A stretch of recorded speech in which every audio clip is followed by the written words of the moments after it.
Hello, this is Nadine and welcome again to Hop Along Studio. So today I wanted to do my very first unboxing video. I actually ordered this order from Simon Says Stamp. I pre-ordered a bunch of the Tim Holtz products for 2020. I pre-ordered this on January 22nd and now it's March 16th and it has finally arrived and I am so excited. So I'm actually going to do my very first unboxing video. So yeah, so let's start by opening it up and see what we have inside.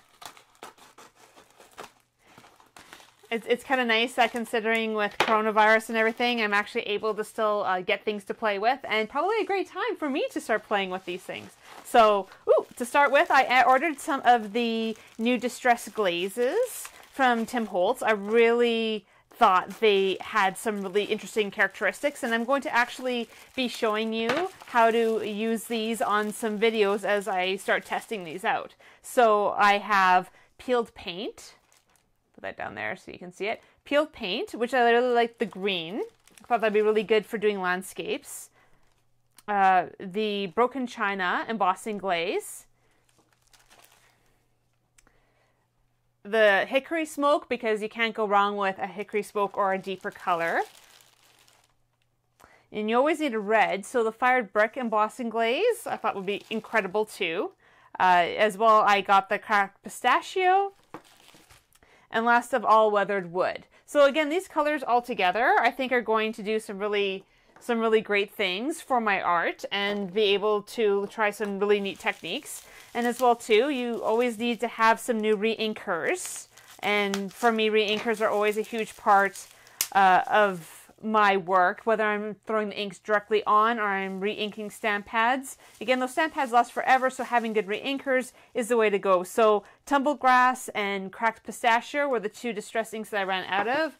And never throw out your bubble wrap because that makes really great texture for another project. All right, what else do I have in here? Okay, and it's tight. My Tim Holtz stencil, I really like this one because of the bubbles and the shapes of the bubbles. So I think that's going to be really great for cards. It's really great for art journaling. I think it's going to be great for putting medium through it. So I think it's going to be a great addition to what I'm already doing. And then last of all, I think, sorry, gotta take the scissors. Gotta go for it. Aha, there we go.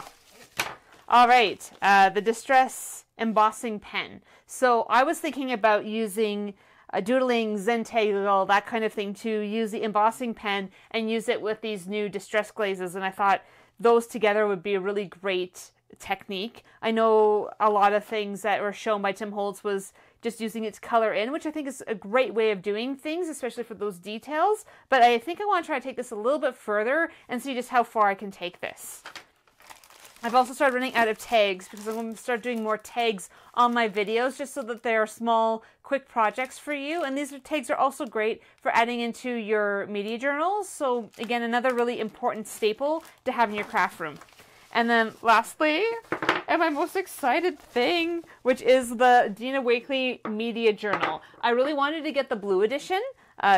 Again, I already have the size and the size up of Dina Wakley's other media journals, and I love the idea of the denim.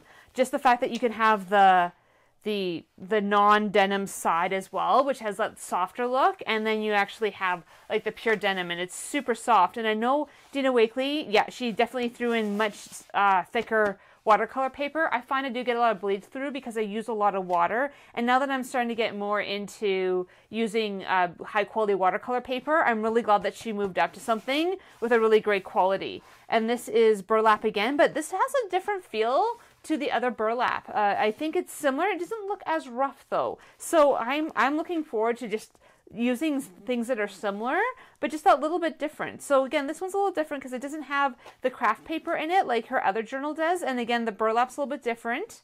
And the denim is just a really great addition. So I am really looking forward to getting into this, adding some sprays, and in the following weeks, I'm going to be demoing a bunch of videos for you. So I hope that you have enjoyed this unboxing of my most current craft stash, and I hope that you continue to follow me as I do videos for you with these products. I hope that you have a great week and stay safe with everything that's been going on lately. You take care and have a great week.